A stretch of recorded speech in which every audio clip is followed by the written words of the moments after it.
Okay, our experiments today are looking at the consequences of climate change, and we're going to be looking at how climate change is affecting the pH of the oceans. pH is a measure of how much acid there is.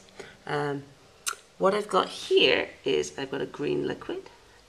All this is water, and I've added a special chemical called bromothiamyl blue, which tells me how much acid there is. And we're going to use this chart right here, and this gives me an idea of the pH. The low pHs down here are a lot of acid, high pHs are very little acid. So we're sort of right here right now, and now I'm going to blow using a straw. I'm going to blow carbon dioxide from my breath into this water. Okay, so this was the color before I blew into it, and this is the color after. So if we look on this chart, we can see that it's moving closer to the yellow, which means the numbers are getting smaller, and the smaller the number, the more acid there is.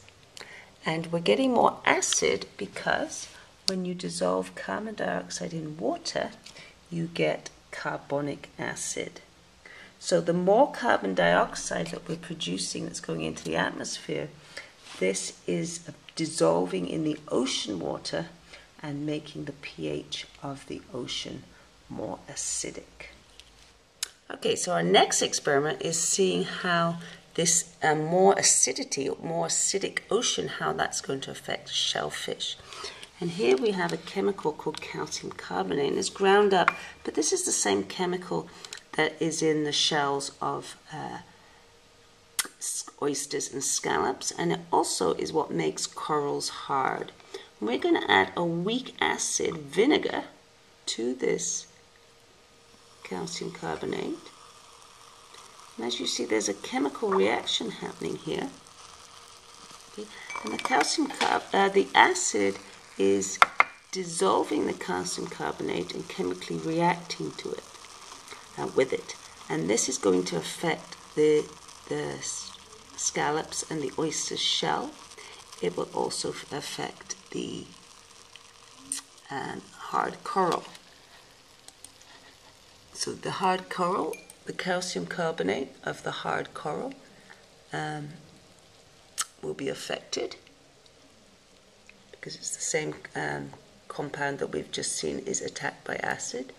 The scientists have also just found out that if there's a lot of carbon dioxide in the water, clownfish, like Nemo, are disoriented. They can't find their way around easily in waters that have high levels of carbon. Our next experiment, which also involves the consequences of climate change, was looking at the melting of land ice versus sea ice. And here we've got some ice. This represents sea ice. The sea ice is floating on water. And the Arctic ice is sea ice because in the Arctic the ice floats on top of the ocean.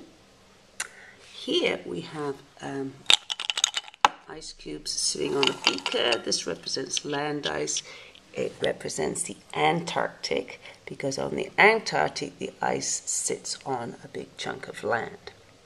And what we're going to be looking at, does it make a difference to the level of the ocean if we melt land ice or sea ice?